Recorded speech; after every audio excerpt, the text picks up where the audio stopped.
Joined now by the man who broke this story on Wednesday, Brett McMurphy. And Brett, we've established a bit of the timeline as it relates to this story, but can you please take me through your timeline as it relates to the reporting from the story when it began over a week ago to now?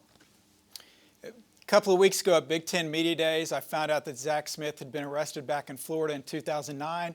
I also obtained a police report from the Powell, Ohio Police Department in 2015. I reported that. 50 minutes later, Zach Smith was fired. Urban Meyer then, the next day, said he had no knowledge of the 2015 incident. He even asked why I would create such a story. We fast forward a couple days. I start following, actually trying to report the story more. I'm seeing where it's going to take me. I hit some dead ends.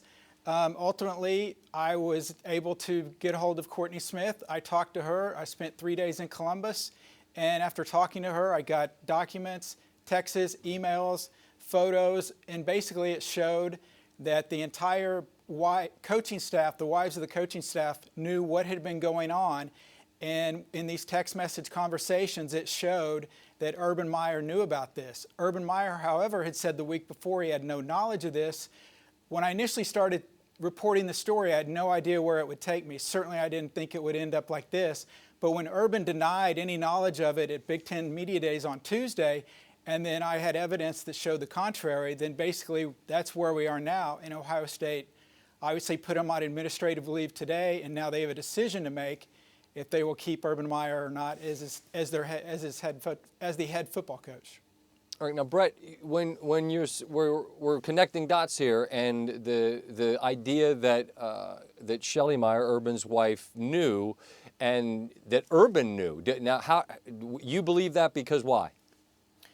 Well, back in 2009, when Zach Smith was a graduate assistant at Florida, he was arrested for aggravated assault, battery on a pregnant female. That was his wife, obviously.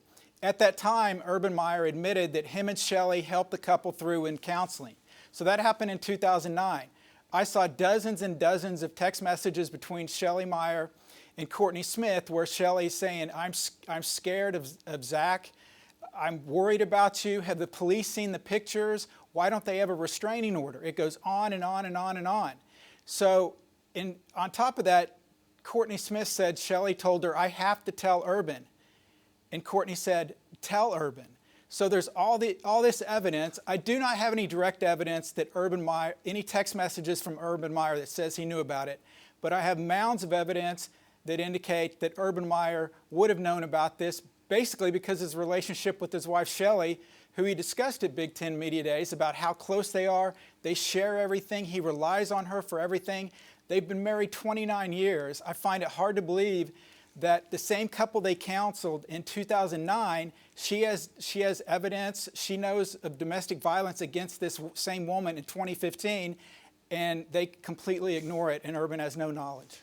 I'm just curious, because again, as you point out, he's not been convicted of anything, and we will find out in time. I just don't know how much time this will take. And that leads me to my final question. Brett, we're talking about your reporting thus far, but you're a great college football reporter as it relates to the sport beyond just this, and I ask you your opinion in this case. We're a month away from Ohio State playing Oregon State to kick off the season in the shoe. Do you think Urban Meyer is their coach for that game? Is he their coach beyond now? I don't think so. I don't think so, Scott. I think the fact that he lied about knowing about these investigations is one thing. Also, in his contract, there's a clause that states if he has any knowledge of Title IX violations, he's required to report those. He can be fired with cause for that. There's also possible Title IX issues with Urban. And also remember, Shelly Meyer is an employee of Ohio State. She works for the College of Nursing there. So there's possible Title IX issues with that. There's also, did they follow the school's sexual misconduct policy? If they knew about an incident involving a current employee being Zach Smith and they didn't report it. It doesn't matter that he wasn't arrested. If they knew about these allegations, it's their duty, it's the law that they have to report those and forward those. I think that will be what ends Urban Meyer's career at Ohio State. Brett McMurphy, the man who broke the story that was the story of the day in the sports world. And Brett, I look forward to following your work in the fall on Stadium as you cover college football again. Thanks so much for your time. Thank you very much, Scott.